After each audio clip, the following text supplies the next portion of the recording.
Well, hello, my darlings. Back to construct the cover for my Nevermore. I've used some Greyboard. I've used some plain black cotton. I've used a dishcloth, and I've used a piece of car wax. In your automotive section, a piece of shammy cloth for car wax to create my cover for my Nevermore. And I am so pleased. I love it. I love how it feels and the effect that I've gotten on that black cotton. So very pleased. A little bit of a wobbly one. Stopping and starting, waiting on things to dry. So I do hope you stick about now and hang about with me and enjoy. So for you, be back in a tick.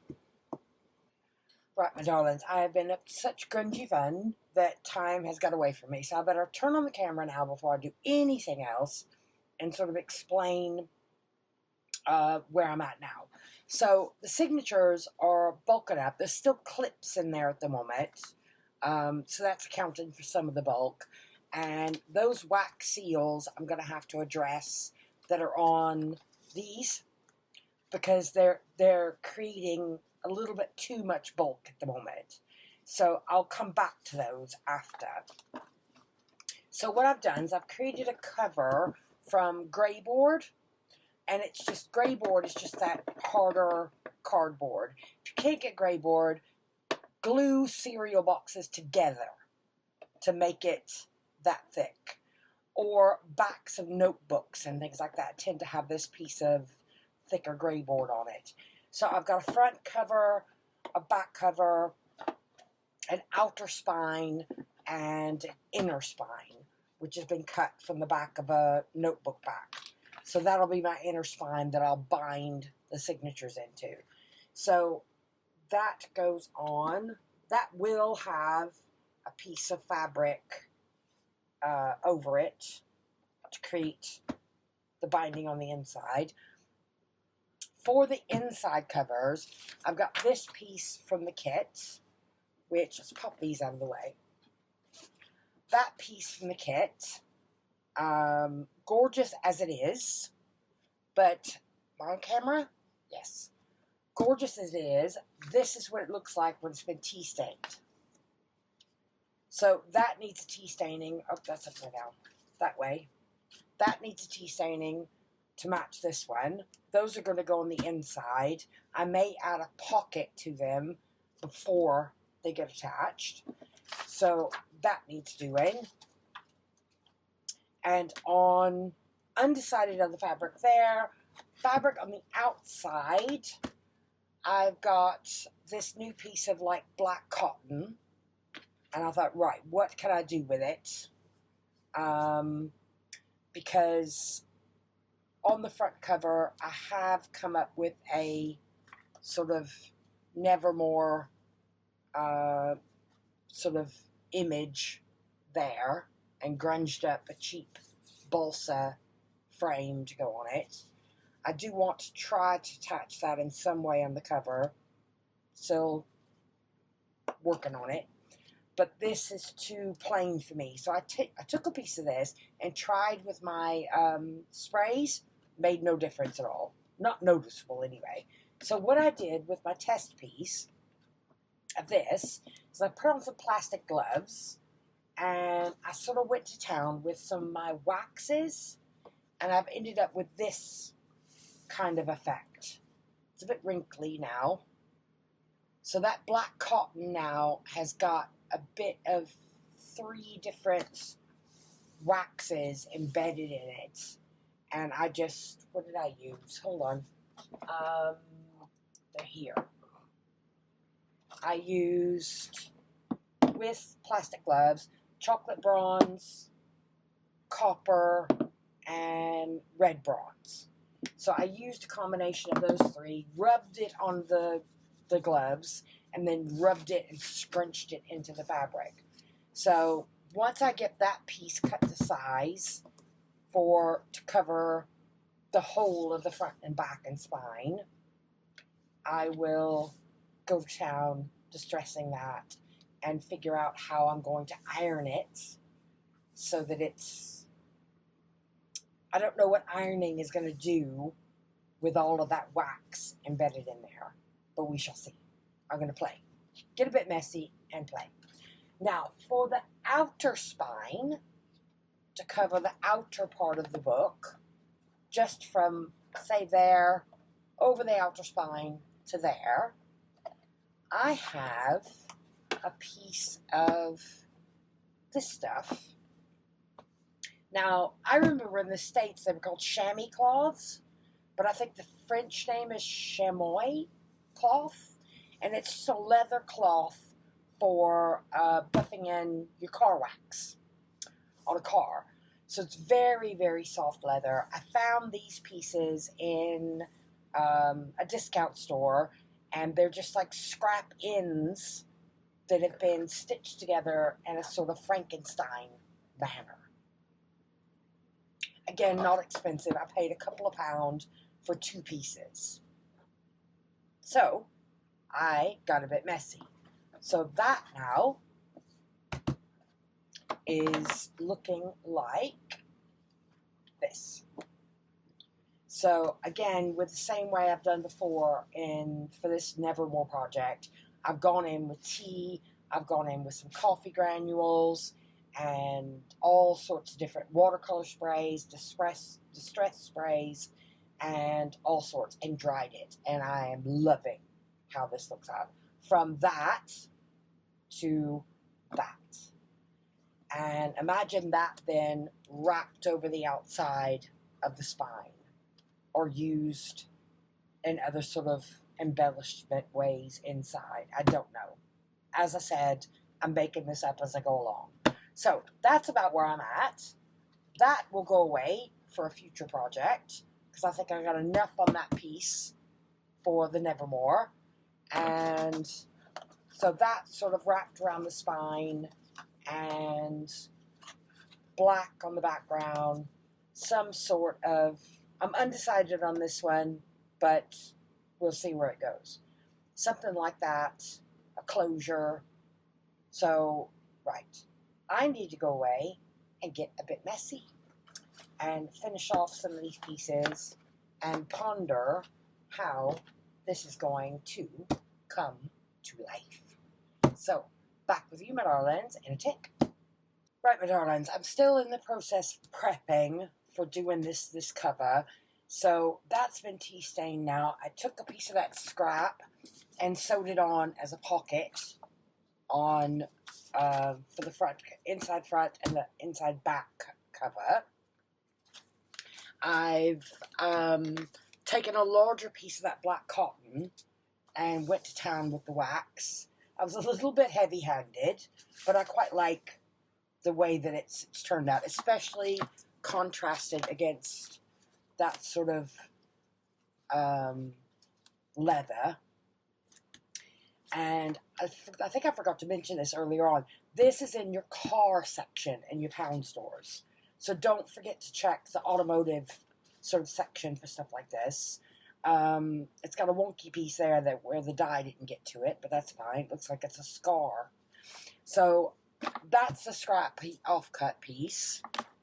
I've ummed and awed here because what I normally do with that inner spine is I glue these down and run this edge through my sewing machine to get a nice finished edge. I can't do that this time because I've got this Greyboard. It's too thick. So for my inner spine, I then glue a piece of fabric over that gets tacked down what signatures are in. But I don't want to sort of come over all of that. So I'm thinking this time to do it completely differently. I've not done it this way before. Get this signatures bound in here, get that glued, get all those edges glued, and then put these cover pages on top. So it's got a more finished sort of, something fell out there. It'll have a more finished sort of look to it. I've never done it that way, but I'm going to give it a go. So there's that. I've got to get that centered up and glued onto that inner spine. Those can go away for a bit. Let me show you. And that then will be the front cover of the book with something there and that leather wrapped around the outer edge. You know, I don't know if I want to go that way or that way. I hope I'm making some sense. So it's going that way. So that's going to be, I need to get a matte coating onto this to give it a little bit of structure. That'll be the front cover, and that'll be the back cover. So glue that, but don't edge it. Get the center spine sorted out. Get a coat of matte medium onto that. Get the signatures emptied, and then I'll pop back on when I'm ready to start putting them into this inner spine.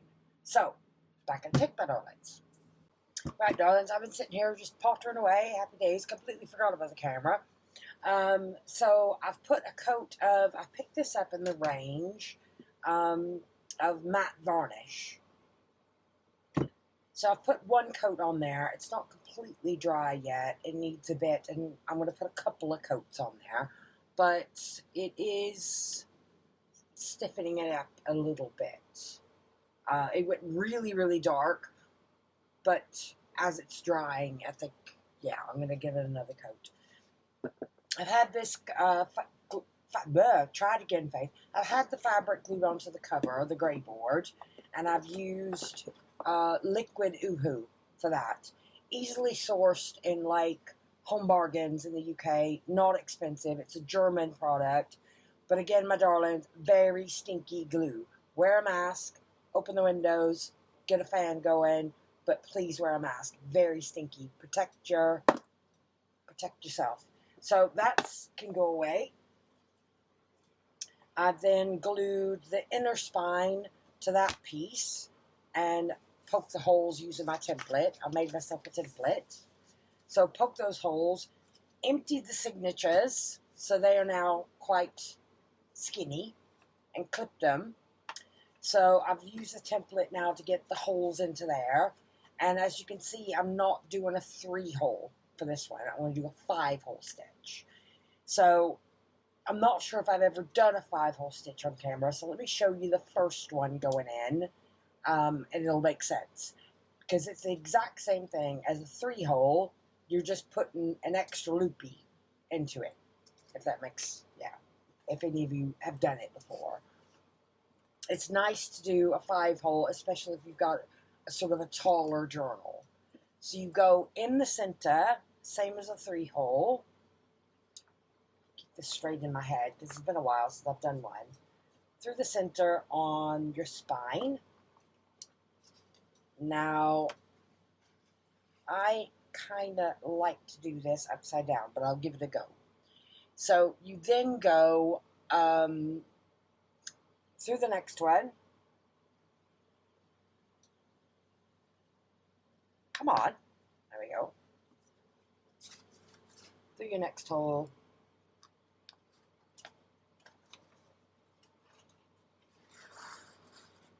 Up through your next.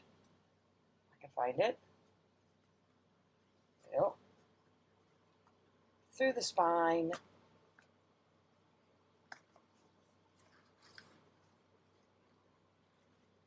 Make sure I've got enough here. Give that a little bit of a pull. Down. There we go. Pull. And then you're going to go back through that hole. Careful not to split your thread. And this is where I would never attempt a 5-hole using embroidery floss, because you'll be in a bit of a muddle because you're going to split it. Then you skip your middle hole. Make sure I'm right here. I've cut a little bit of extra string, so I've got some wiggle room here. I hope this works. Yes, I'm free. Skip the middle hole. Go in the next one and through the spine.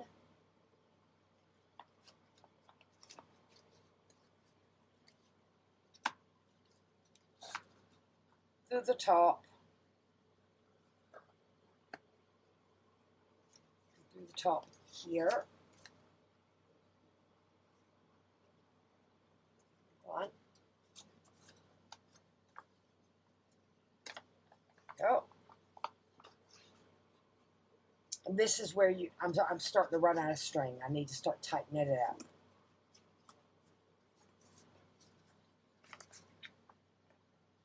Tighten it up a bit.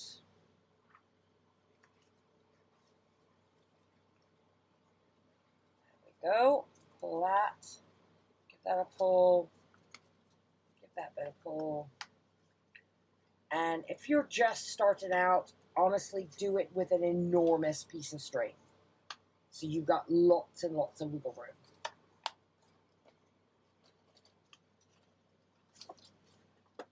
Yes, there we go. And then back through that one.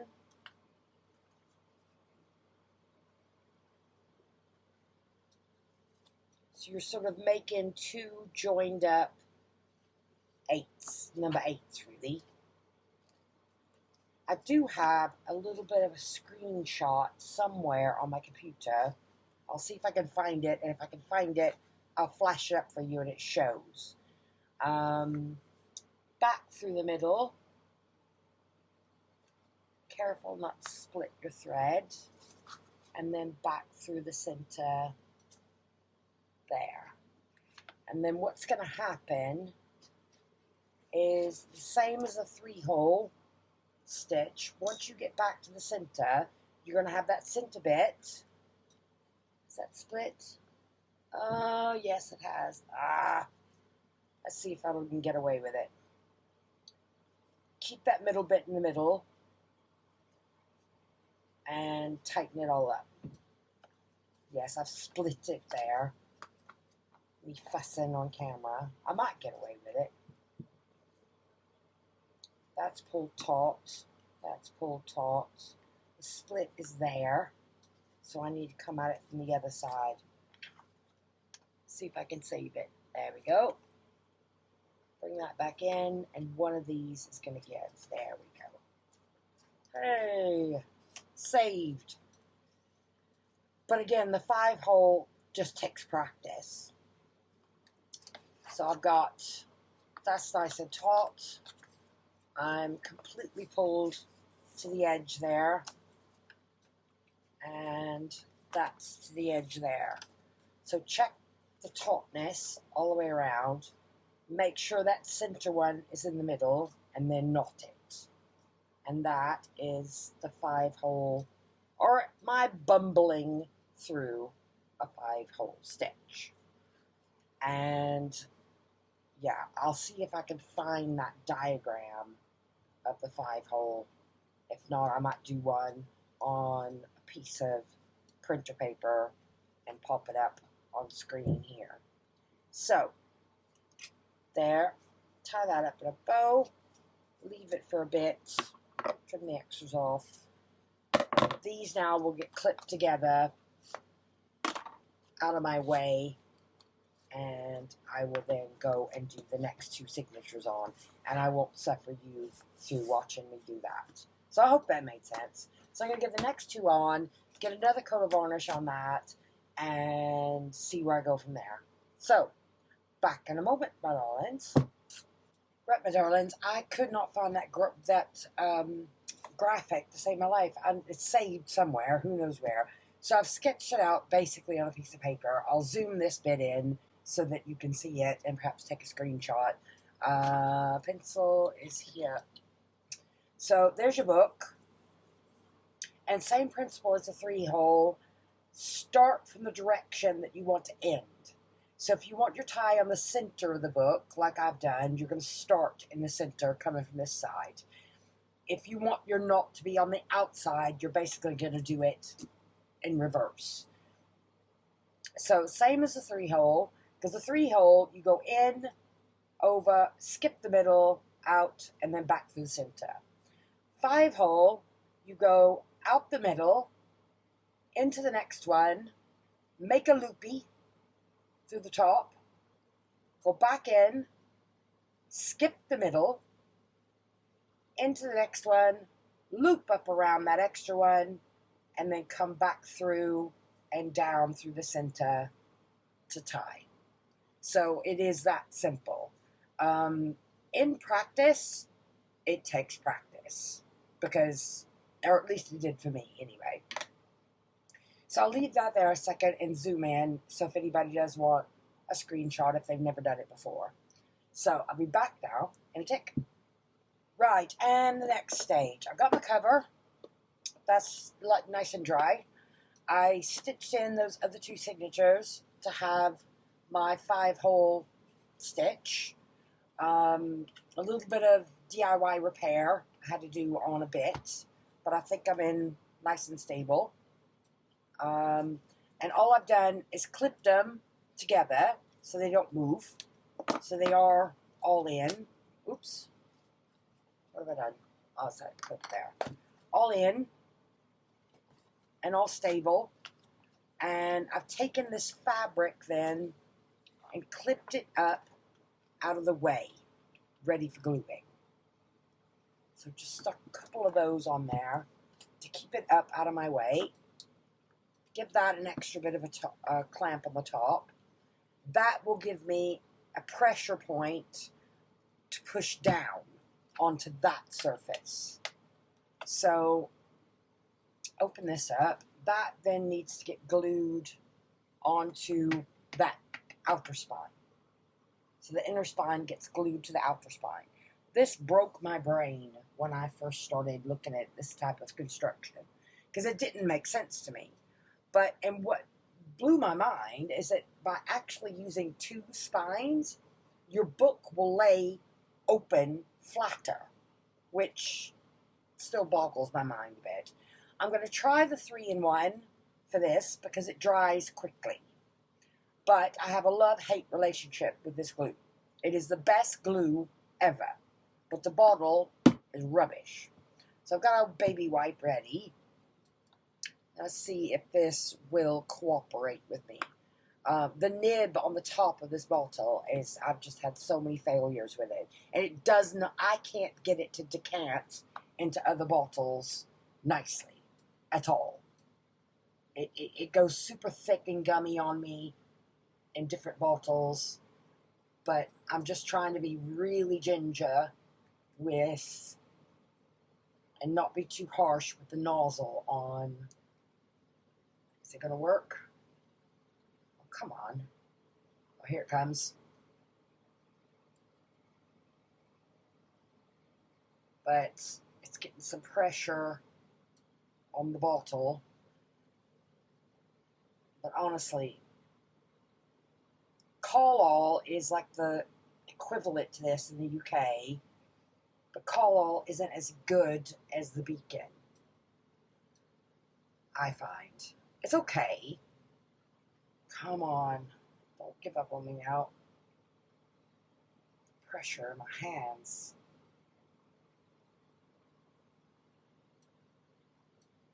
Somewhere around the string here.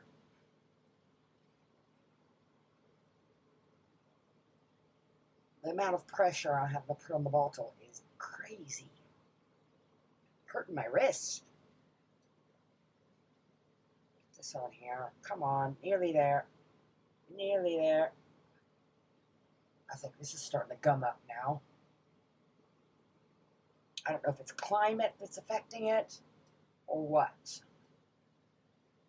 And I've heard people thin it down with acetone, but I've not tried that. This is going really gummy now. But not too worried about the edges here. I'm going to get a baby wipe on that to keep the, slow down any sort of drying for just a tick. Now I need to line this up directly on that outer spine and do it without bumping my head into the camera, because it does grab. I've lined it up before I push down to try to feel. I guess that's where the Greyboard comes in handy, because that Greyboard is so thick, I can feel it easier with my fingers. There, I think I'm squared up. So I'm going to stand up now and give this a little bit of pressure from the top down without it buckling too much to make sure I'm nice and pressed in. So all I need to do now is set this over and wait for it to dry for a tick before I can do anything else. So I'm not going to release that spine fabric or anything. I'm going to wait until this is completely dry and just go from there. So I'll be back with you in a moment. Right, darling, so that inner spine has dried. I've gone back and glued the inner spine fabric down first. I had an enormous mess on my hands. I found a bottle of thinned down beacon that I made ages ago, and this bottle and me have had a right war here to get this done, but it's done. That's down, and the spine's down, and I've gone back and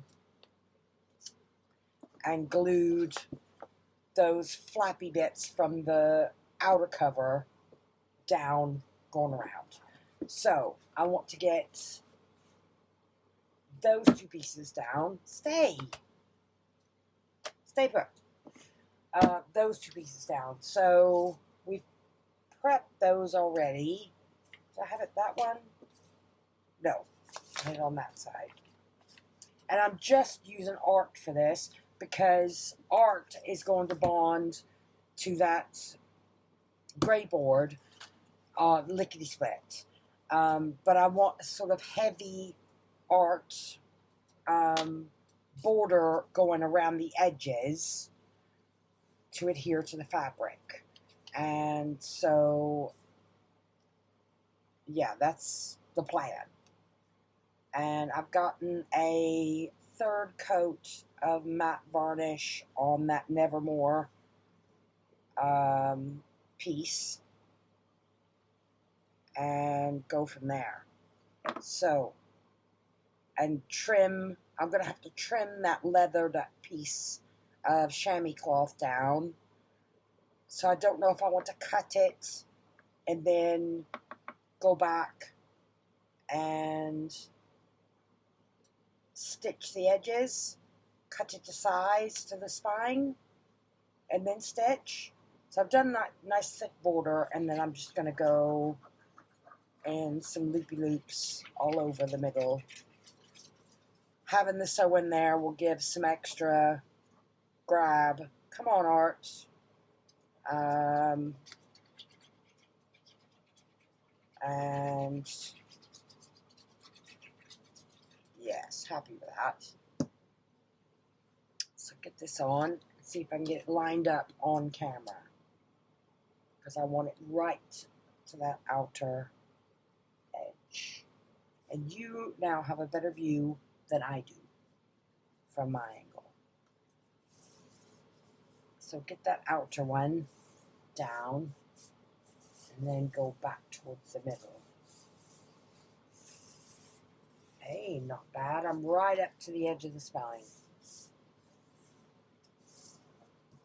Where's that fray come from?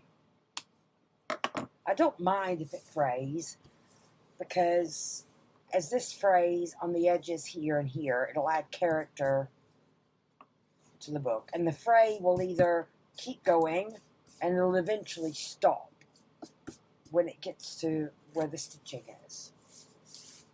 So, happy days with that. And repeat on the other side. And I'm going to turn this around to do that. And I'll speed this bit up.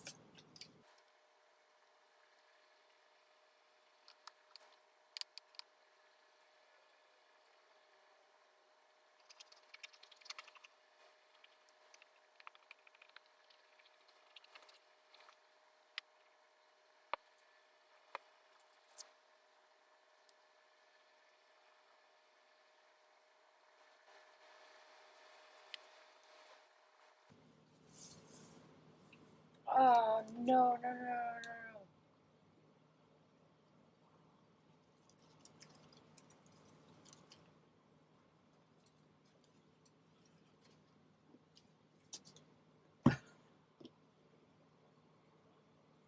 Did you all see that coming? I did it upside down. Oh my word. That was a miracle. And with art as well. Right, let's try that one again. I can't believe I got that off that fast. Because art, normally, if it's upside down with art, that's it. You're done. Whew, breathe. I can't believe I did that. It's just me fussing and thinking about what I need to do next. I'm thinking like 4 or 5 steps ahead, and then you stop paying attention to what you're doing. You're recording as well, so you're thinking about that. You're thinking about editing that I'm going to do in like 2 or 3 days' time. And, oh my word, I don't think I've ever had a save quite like that with art glitter. Honestly. It was like, art went, oh, hello. And then I went, goodbye. And art just decided to, ooh, that was a hell of a save. Sorry for swearing, but man, that's not happened to me before. Let's make sure now it goes the right way down. Though that could have been and it was on the inside cover. Like I say, if it was on the back, I probably could have winged it and altered it in some way. But on the inside front cover, that would have been just really odd. Right, let's try it again. Pin in the glue face. I've managed to bend this pin. There we go. Right, so we are upside down. Let's get this upside down.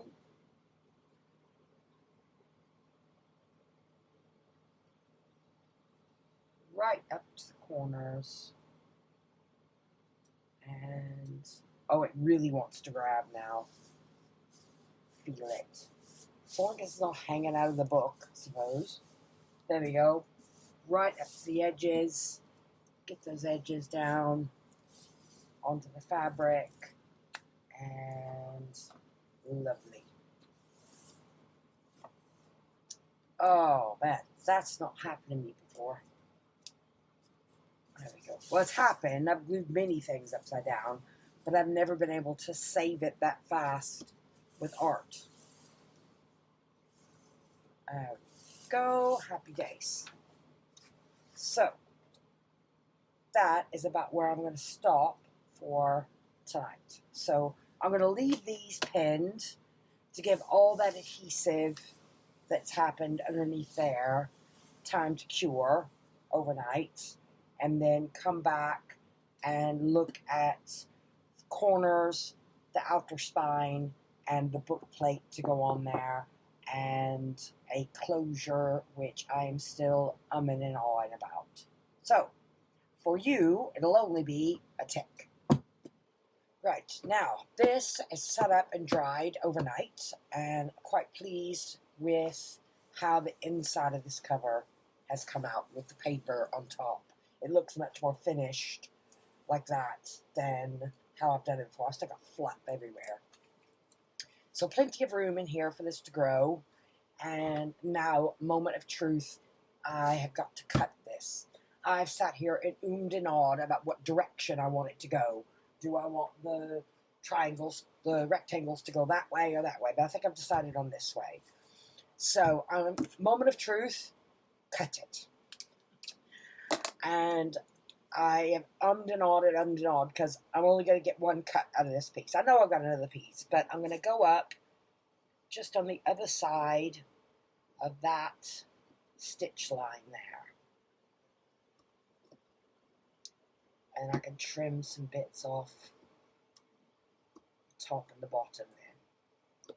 So, still got that to play with, so that can go away. Now I need to figure out, let's take the clip off of that a minute. Find the center, try to find the center of the book so I can lay it down flat. And then for that outside, I want it about there. So I need to take off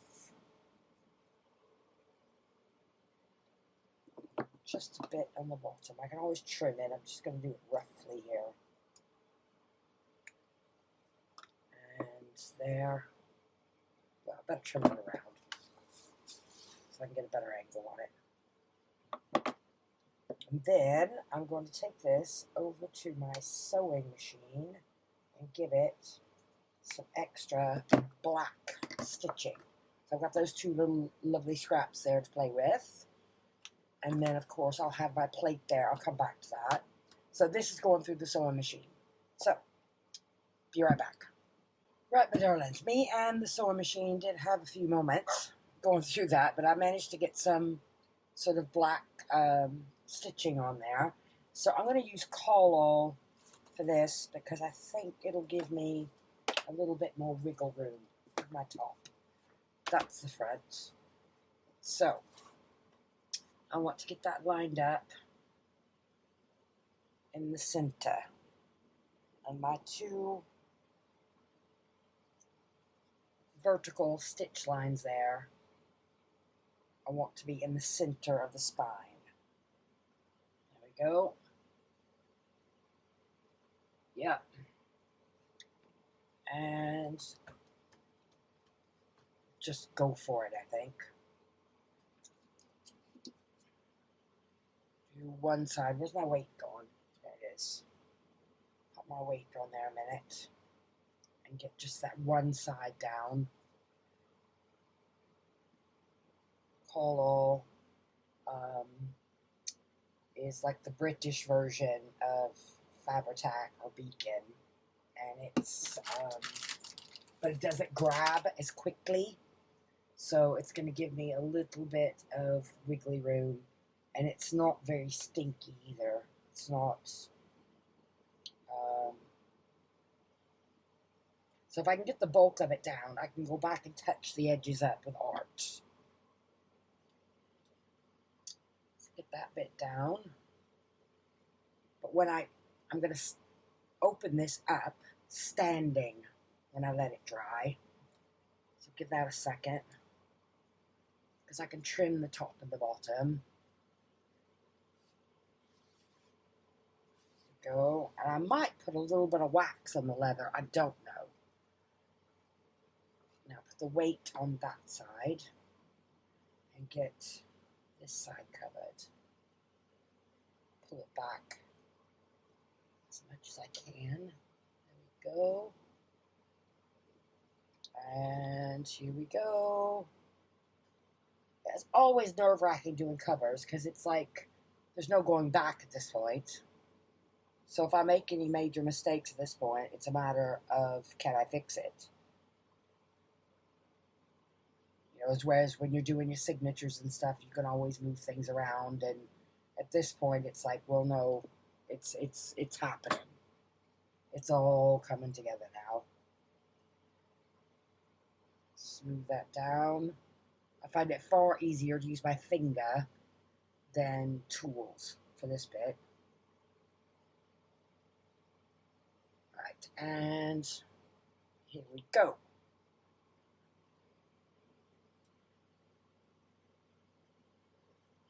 Down and work it out a bit.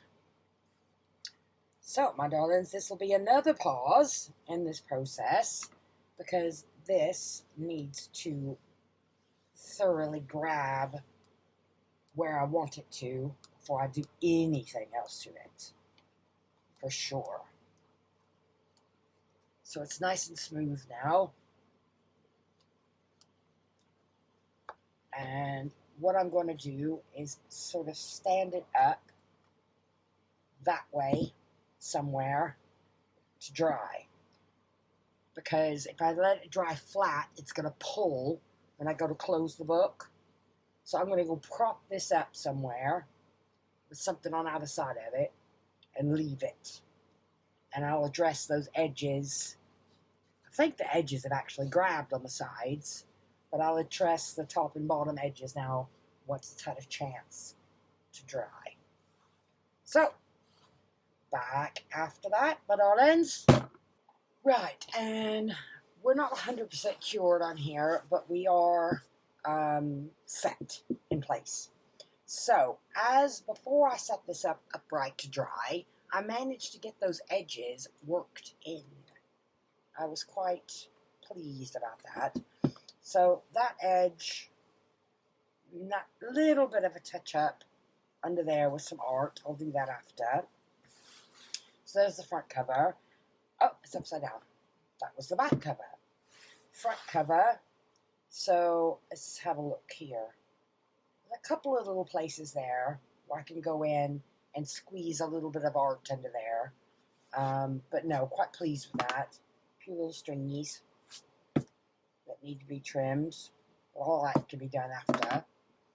That on the inside, if you can see, I just about managed to get that excess leather sort of squished along the top over.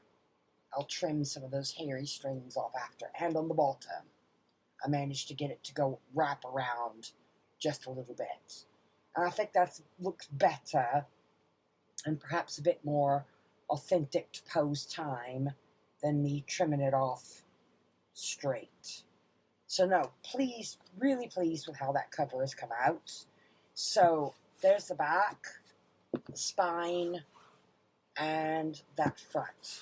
Now, the Nevermore plate that I think I'm going to go with is going to go about here.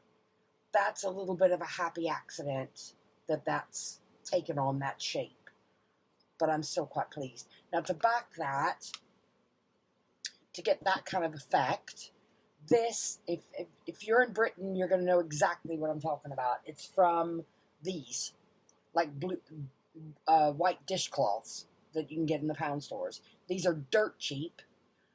Trim the stitch in off the edge, and oh, they stretch, and you can really sort of shape them and get them to curl up. But they take staining really, really well. So that's what I use to back that plate. So that's going to get glued on there. But before I do that, I want to put some book corners on. So I've chosen those 4 out. And I'm going to put a few eyelets in for a future closure. But I'll do that off camera, and then I'll jump back on and show you. So, give me a moment. Right, my darlings, my Nevermore cover finally constructed.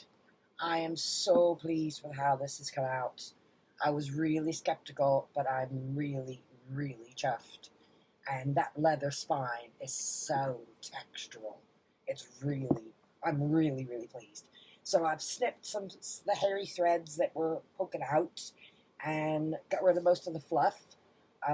That's still shedding a bit of fluff, but I think it'll give it up eventually. Got my book corners on. I have just added an eyelet on both sides for a future closure.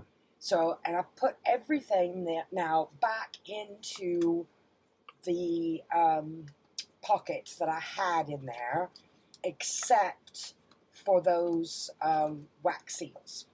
And that will be something I'm going to go off and try to tackle now. So I've got room in there. I've got room to grow, for sure. But with those wax seals out, let me show you what I mean. So these were wonky ones I did way back when I first got the furnace. So as you can see, those things are quite thin. They're not taking up much space, but that's how much space the seals are taking up. Some of those seals are just far too thick, where I've used too many pellets. So I'm going to go back and see if I can fix those later. But that's all for me for this one. I know it's been a long, rambling one, and it's stop and start, waiting on things to dry. But if you stuck around with me this far, thank you ever so much. I hope you've enjoyed. Please give me a thumbs up, a like, leave me a comment, and consider subscribing if you're not already subscribed. So thank you, my darlings, and happy crafting, everyone. Hope to see you back again soon. Bye for now.